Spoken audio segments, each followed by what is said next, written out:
I waited till the gunfire stopped, and I opened the door, and there was my roommate and the guy who was my mentor for the last 5 years, laying on the floor dying. And that was the night. It changed my whole head. It changed my whole thinking. It changed my whole personality. It changed everything, man. My name is Bob. I'm a retired member of the Outlaws Motorcycle Club in Canada, and I'm chatting with Stacks.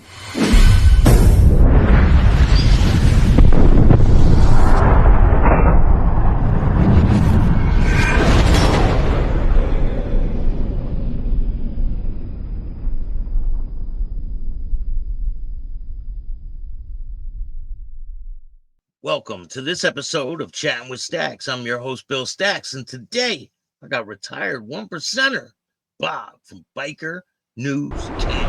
What's up, Bob? Hello, Bill. Good to meet you, bro. You too. Thank you for joining me. I appreciate it. Yeah, man. Thanks for having me on. And we talked a little bit before we got to this point, and I dig the stuff you're doing. And let's tell everyone my little story here. We had fun up here in Canada back in the day.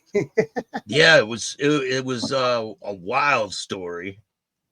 You Oh have a yeah. quite an amazing one. Where does it start for you? Where were you born and raised, and what were you doing when you were younger? So see, when I was young, I was born down in Toronto, which is our big city in Canada, right? Or one of the big cities. We moved around a lot, right? So I never really hooked up a whole big friend group when I was a little fucker and nothing. Played organized sports, none of that bullshit. So I read a lot. So I got pretty smart. And then we finally settled in this little village south of a city called London, Ontario, which is like halfway between Toronto and Detroit. So it's a good middle place for people that are possibly running contraband or whatever they may be doing. You know what I mean? So along the way there, I went to like what we call a community college. I think down there would be the same as a state school, right? So you pay your tuition. They do a lot of trades and stuff like that. While I was in college, I started, partaking in the buying and selling of green products, and I never really bothered with my diploma, my course, and I got to working in a strip joint in the city. Was that your Like first job doing the strip joint thing? pretty much, I was like a DJ in college. We go out and do university parties and high school dances. So yeah, aside from summer jobs that I had during school, that was my first full time gig, and that's a whole different world, man. It's a whole world inside its own little world. It's a quite. So I stayed 12 years. What to have a lot of incidents happen in the club, and were there a lot of bikers that would come in? Well, that was it, right? So I seen all these girls, and they would go, and they were pretty girls, and they go in to do their thing. They're dancing for customers and make $100. Then they go see that guy in the corner and into the bathroom and up the nose that $100 went and back out, rinse and repeat. It just happened all day long, all night long, every day of the week. I was like, holy Christ, look at all the money in this place. And then it happened that London had a chapter of the Outlaws in it. And the Outlaws started, well, they didn't start because I was there. I just noticed them because I became aware. And the Outlaws were regulars, so they hung out in that bar. Was there any incidents with them in the club, like Oh, yeah. fighting, where they'd be fighting and stuff like Oh, that? geez. Yeah, they basically ran the joint. So, if the doorman couldn't get a customer out, they sure as hell would.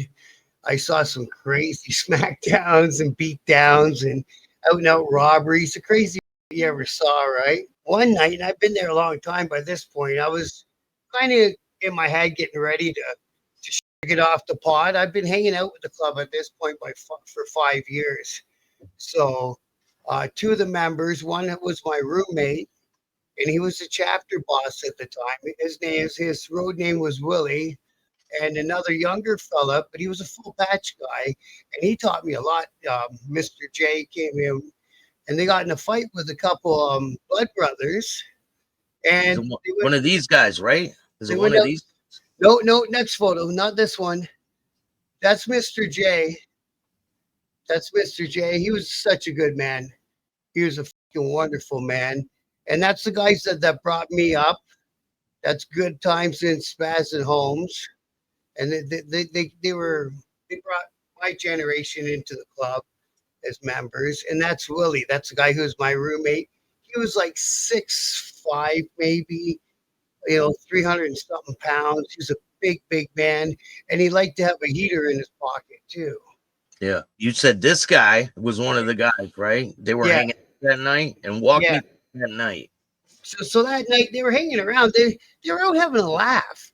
They were getting these things that they were magnets or something. You put them on somebody's license plate, and it looked like our tag. But in the middle it said "I'm," just for a laugh. And they were sticking on cop cars and taking pictures of them.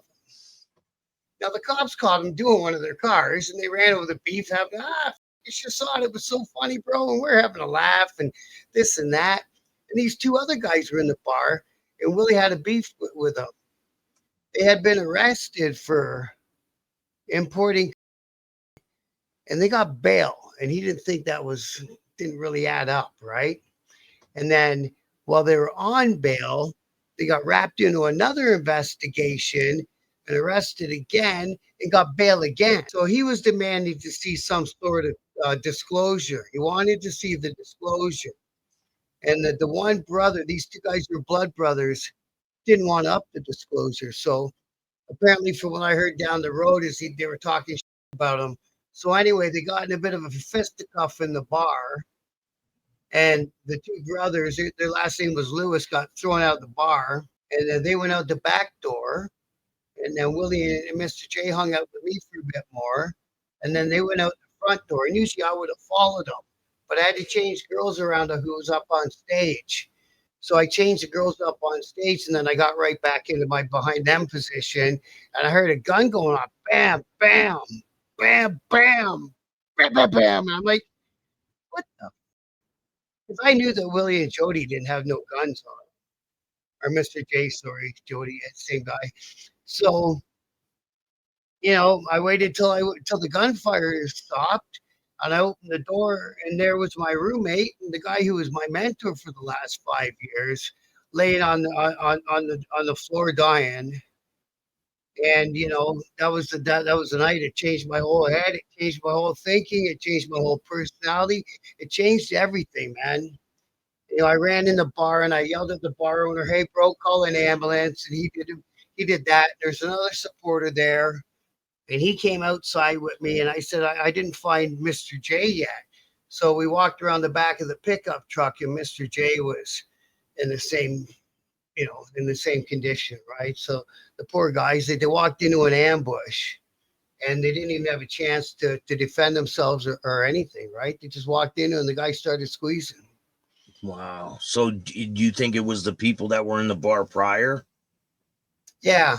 So it took about a year for these two guys to finally get arrested. The younger one turned himself in, and then a week later they arrested the older one just outside of Toronto, which is like 2 hours east of where I'm at. And they went to trial for the double murder.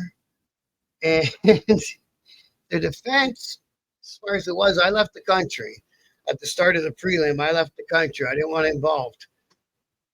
And the Crown, which is a prosecuting attorney, had subpoenaed me to be a Crown witness.